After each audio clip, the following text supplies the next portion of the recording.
Over B20 and quarter.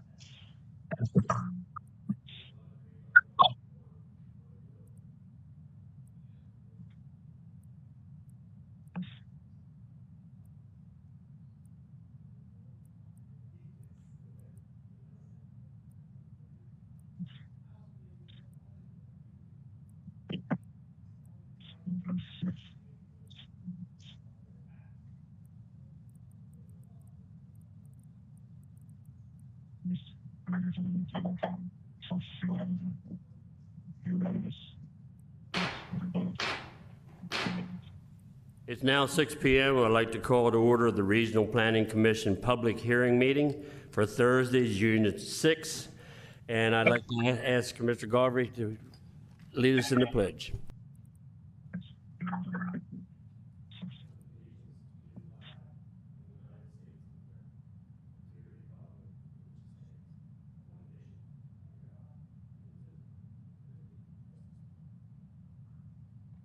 One, 2-5, and I hear 48. Thank you, sir. I appreciate it. I would like to ask if you have any phone or electronic device that you make sure it's on vibrate. And we know today is a great day in history as we celebrate all the memories for all the ones that gave their lives, that we can have meetings like this. So this is the 80th, I think, anniversary of D-Day. So we all need to pause and think about that and be able to say all the people that gave the all for so we can have what we have today. I'll now go in and I'll ask Sarah if you could do the roll call and determination of quorum. Mr. Peterman? Present. Mr. Servan? Present. Mrs. Karcher is absent. Mr. Godfrey?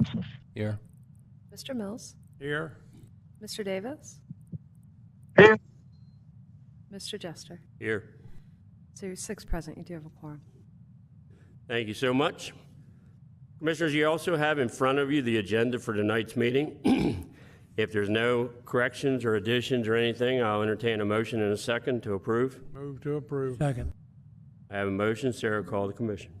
Mr. Peterman? Yes to approve. Mr. Servan? Yes to approve. Mr. Godfrey? Yes to approve. Mr. Mills? Yes to approve. Mr. Davis?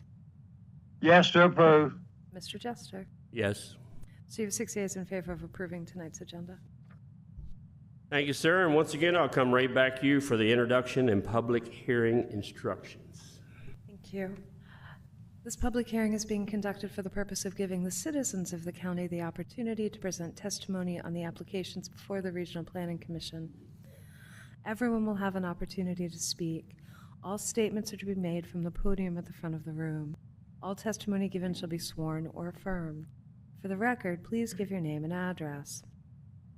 Copies of any written statements or exhibits used during the hearing should be presented for identification and inclusion in the record. The record will remain open for 2 business days following the hearing.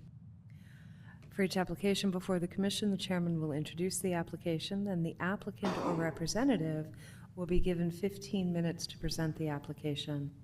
Following that, those in favor will be allotted 5 minutes each to speak. Then those opposed to the application will be allotted 5 minutes each to speak. When everyone has had an opportunity to give testimony, the hearing on the application will be closed. No decision will be made by the Commission tonight. The Commission will hold a public business meeting next Thursday, June 13th at 6 p.m., at which time it will make a decision on the applications heard tonight. All information of record will be considered, and a common vote of 4 members is required to make a decision. Anyone may attend the business meeting, but no new testimony will be taken. The public notice of this hearing was published on May 15th, 2024 in the Delaware State News, and the Levy Court will hear this application on Tuesday, June 25th, 2024 at 7 p.m., unless tabled by the Planning Commission or withdrawn prior to the Levy Court hearing. The Levy Court also meets in this room. Mr. Chairman. Thank you very much.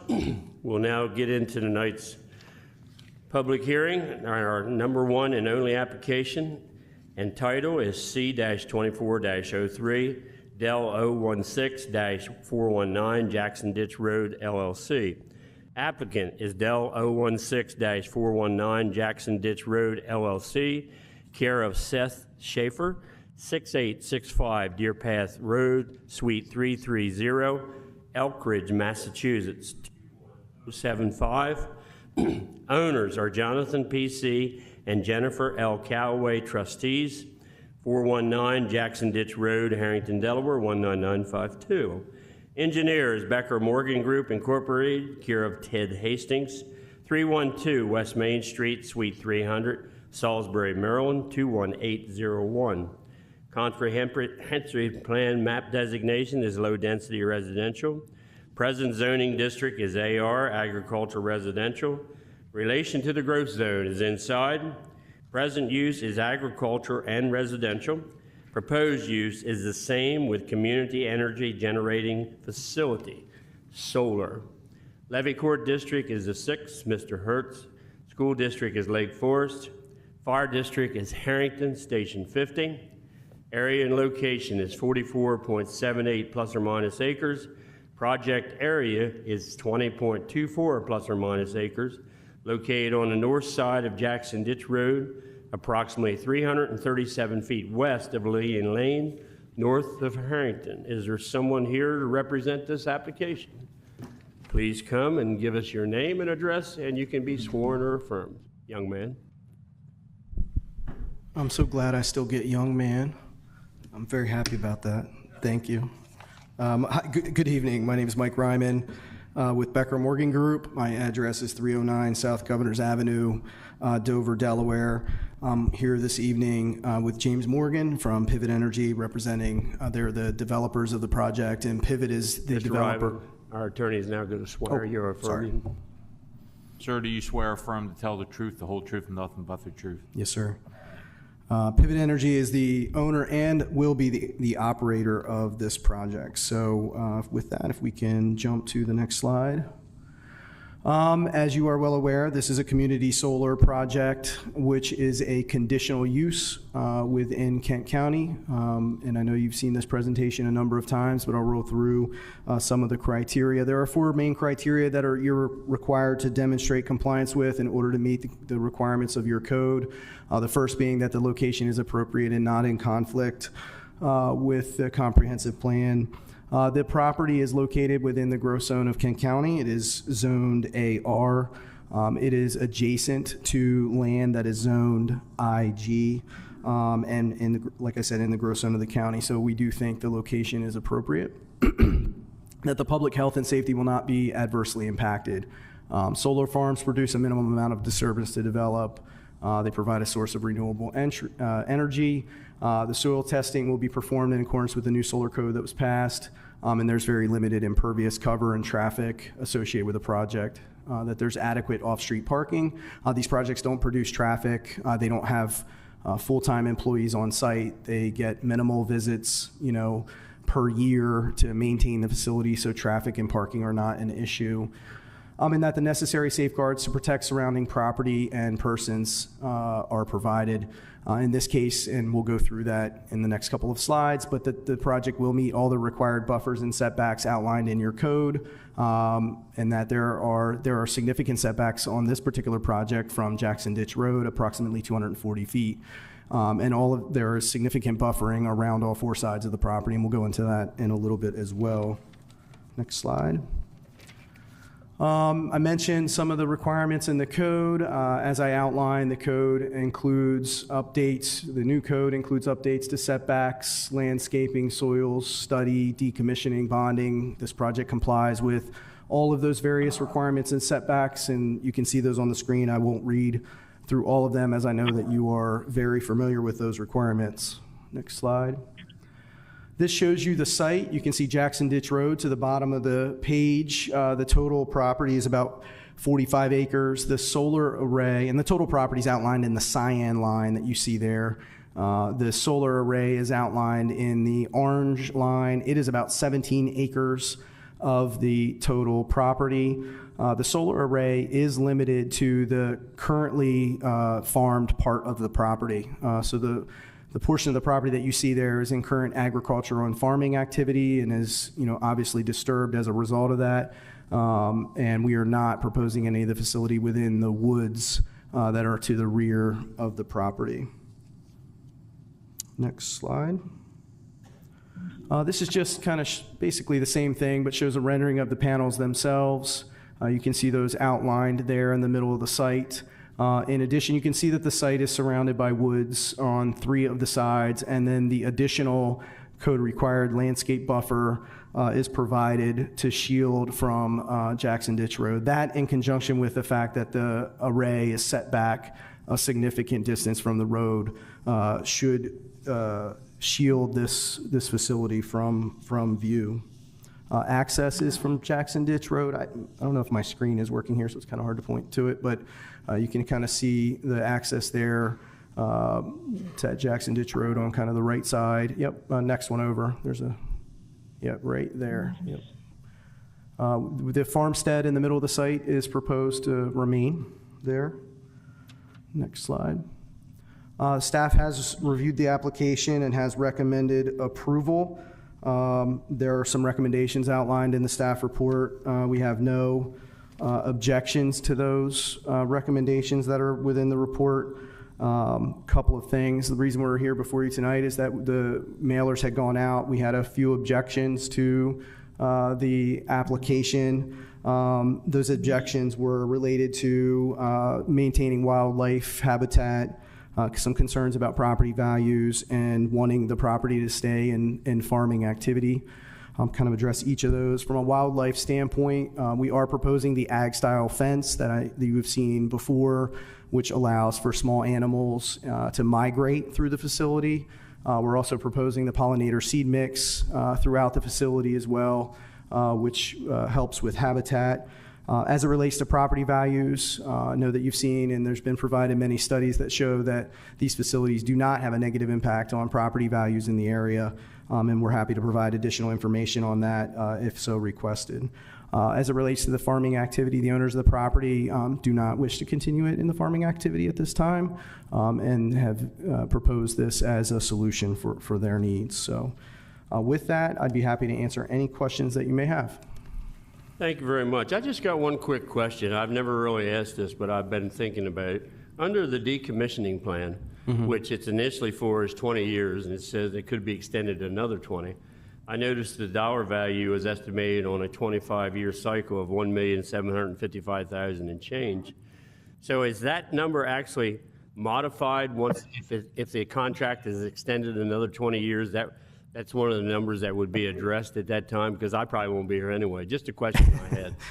Well, we hope so. Sarah can probably better clarify, but I believe the code requires those to be updated in certain intervals. Every 5 years, we look at them again, just to account for changes in the economy. So they would look at the dollars of that year when it's reevaluated to Every make sure 5 it years. did fit the decommissioning plan that would be in place. Yep. Okay. I will open it up to the other commissioners. Anybody have any? Mr. Garvey? You know what I'm going to ask. It's okay. Just to keep it on the record.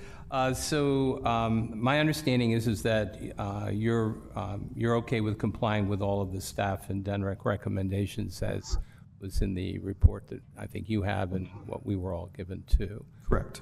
And there was the one thing that I brought up prior to the meeting with you and Sarah, having to do with the tiger salamander, which may or may not be on this property. DENREC actually says that they have not had the opportunity to do a site visit, and they're requesting that they be permitted to do that. I have some familiarity with this particular species. It is endangered, and more than likely, looking at the site map, it isn't on the farmland that the panels are going to go on. It's probably right into that wooded area that's adjacent to it. So what I'm asking is that are you open to having that area looked at to identify whether there is or is not a vernal pool, because that's what they do. They live in these little thumbprints that we have throughout the state. And They're their own kind of complete habitat. So if there is a vernal pool in that wooded area adjacent to the solar array, I would like to hope that you would identify that and then make sure that any equipment that moves in and out of that area over the next 20 years is sensitive to that particular spot. They're not really all that large. So I guess what I'm asking is that are you open to having DENREC or someone else that's qualified to look to see if there is in fact this species in a vernal pool in that wooded area, and then make accommodations to see that it is not disrupted through the course of this project? Yeah, I don't think that's an issue. I think that from my understanding of these particular species is that they live in what are referred to as Delmarva ponds or Delmarva bays. Correct. Which are the pools that you're talking about. Those Delmarva bays are mapped by the state. We don't believe there are mapped Delmarva bays here. Certainly not within the agricultural field on the site. But we don't have a problem having somebody come take a look just to verify that. There are some. I've been to a number of them. Out on Horse Pond Road, for example, adjacent to a number of the farm areas, there are a few. The person I would recommend that you speak with, his name is Jim White, and he's with the Delaware Nature Society. I've been out to these ponds with him. He's one of the nation's leading authority on vernal pools and also on the tiger salamander.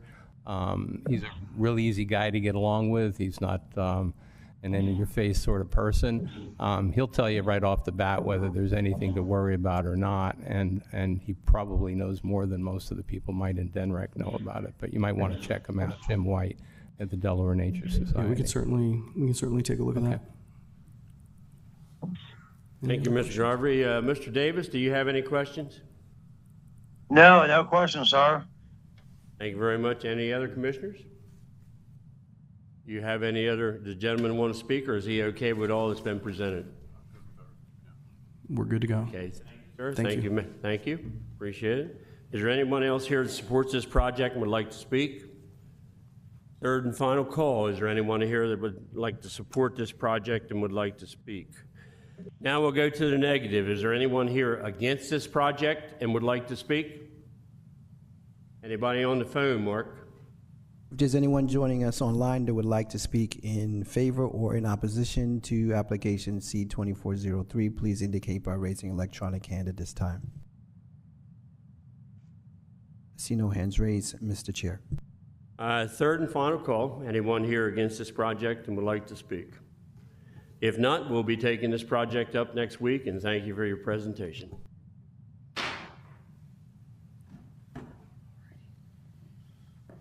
We're now down to public comment. Any of the public like to say anything?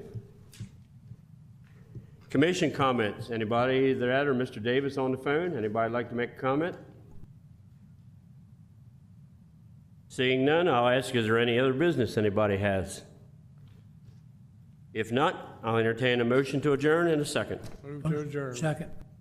Sarah, call the commission. Mr. Peterman? Yes to adjourn. Mr. Servon? Yes to adjourn. Mr. Galvary?